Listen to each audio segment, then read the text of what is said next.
Hey, what's up everyone? How's it going? This is Waj. Hope you guys are all doing well. And in this video, we're going to be talking about the brand new Intel Core i7-6800K. This is part of the new Intel Broadwell E family of processors, and it comes at the very bottom end of the spectrum, both when it comes to overall specifications of being a 6-core with 12 threads and at the price point that's most competitive. Now, in terms of overall features, we have 15 megabytes of level 3 cache. The core clock frequency is 3.4 gigahertz and it can turbo up to 3.8 gigahertz, but it has a fully unlocked multiplier, and we're definitely going to be doing some overclocking comparison to see what the performance is like compared to stock frequencies. Of course, we're using the same socket LGA 2011-3, and we're actually using the brand new Gigabyte X99 Designer LX motherboard. This is a board specifically designed for the new Broadwell E lineup of Intel processors, and we're going to have a full in-depth review of this board. You can check that out in the description down below. Some of you guys who are wondering what the difference between the 6800K is compared to the other CPUs in this Broadwell E lineup, you can see that there's a chart over here.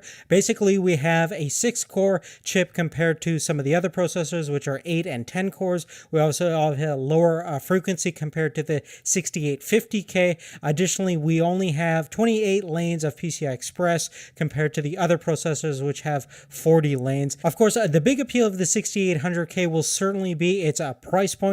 You can probably pick these things for around the low $400 mark, which is definitely very competitive compared to the other processors. It's definitely going to get your foot in the door of building a pretty powerful Broadwell E-based systems without completely breaking the bank. Now, in terms of the overclocking experience, we managed to actually push the CPU up to 4.5 gigahertz with the voltage set to just under 1.5 volts, and it's pretty stable. The temperature does get pretty high based on Prime 95. After 45 minutes, you can see that it hit about 86 degrees C compared to 58 degrees C when you're just using the stock frequency. And in terms of cooler, we use the Master Liquid Pro 240, which is a pretty decent closed loop water cooling system. And in terms of the overall power consumption, during the GTA 5 benchmark, the maximum power consumption just on the CPU hit about 60 watts on the stock configuration, and when you overclock it, it does consume quite a lot more power at 115 watts. And when you pin the CPU at 100% load on Prime 95 at the stock configuration, the CPU pulls just under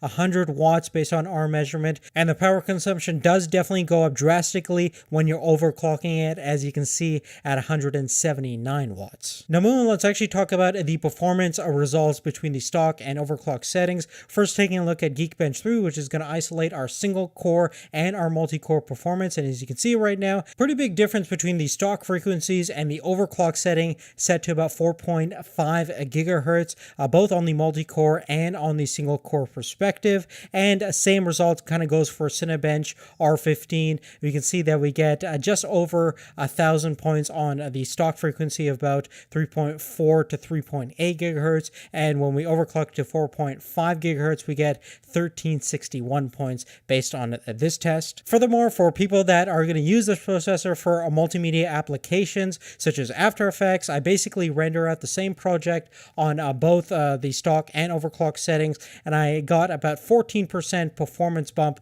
on the overclock. As you can see over here, the render took just a couple of seconds faster. Same thing goes for rendering out 4K video in Premiere Pro. A project export time was around 2 minutes 18 seconds on the overclock side versus 2 minutes 32 seconds on stock frequencies. But really, other than that, guys, that's really just a quick preview of what the 6800K is capable of. I'm sure there's going to be a lot of people making new systems based around this CPU, especially at this price point.